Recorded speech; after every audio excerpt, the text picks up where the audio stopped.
Hello guys, आज हम affirmation का वॉल हैंगिंग बनाने वाले आइसक्रीम स्टिक्स का यूज़ करके।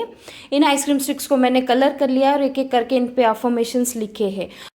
Affirmations are very helpful to reduce stress and anxiety. ये बेटर हैबिट्स को इनकरेज करते हैं।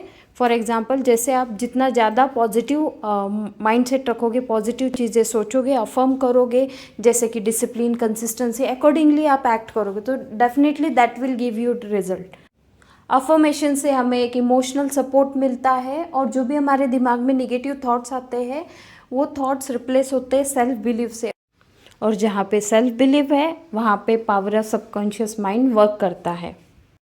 Read this affirmations daily 5 to 10 times loudly. So आज ही अपना अफर्मेशन वॉल हैंगिंग बनाइए and start reading affirmations and see the changes in your life. Happy crafting.